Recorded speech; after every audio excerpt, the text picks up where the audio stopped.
I'm Miriam Cates. I'm the Member of Parliament for Penistone and Stocksbridge.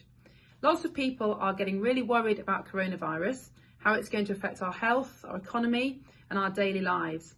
And that's why the government has a plan to protect us, which is based on the latest evidence. Before I went into politics, I was a science teacher and I have a degree in genetics, and I fully support this science-led approach, which has been designed to save lives.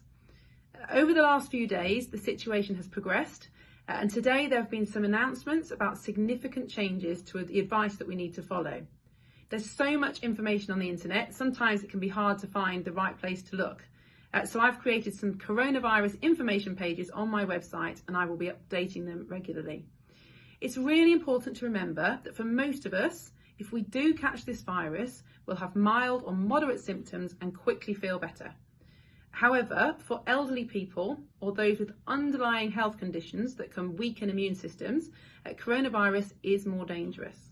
So the principal aim of the government's plan is to protect these vulnerable people, to do everything we can to reduce the chance of them catching the disease, and to make sure that the NHS has the resources it needs to help those who do end up needing hospital treatment.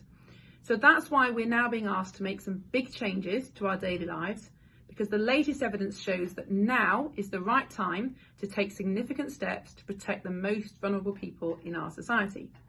So from today, we all need to stop any non-essential travel and work from home if possible. We need to avoid unnecessary social contact, including visiting pubs and clubs and similar places.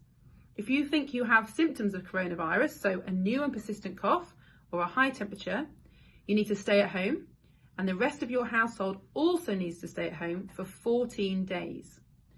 We also need to continue to wash our hands regularly with soap and to make sure we're only using NHS services like calling 111, contacting GPs, going to A&E if we really, really need to. These measures will slow the spread of the virus, protecting elderly and vulnerable people. And they will also delay the peak of the virus, which is the point at which the largest number of people are ill, towards the summer, which will help to take pressure off the NHS. These are not easy changes to make, and we will experience significant disruption to our daily lives. There will also be financial costs for people, so the government has set out a number of measures to provide support to individuals, to employees and to businesses to get through this time. And you can find information about how to access that support on my website.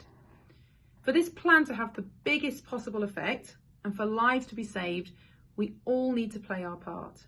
This will be a difficult time, but I know from personal experience that we have a strong community in Penistone and Stocksbridge. And over the coming days and weeks, my team and I will be contacting voluntary groups around the constituency, offering help and support, doing everything we can to help share important information. And there have been times in our nation's history where we've faced significant challenges, and we've overcome them with great effort and great unity. Coronavirus is one of those challenges, but we will get through it if we pull together and we care for those who most need help.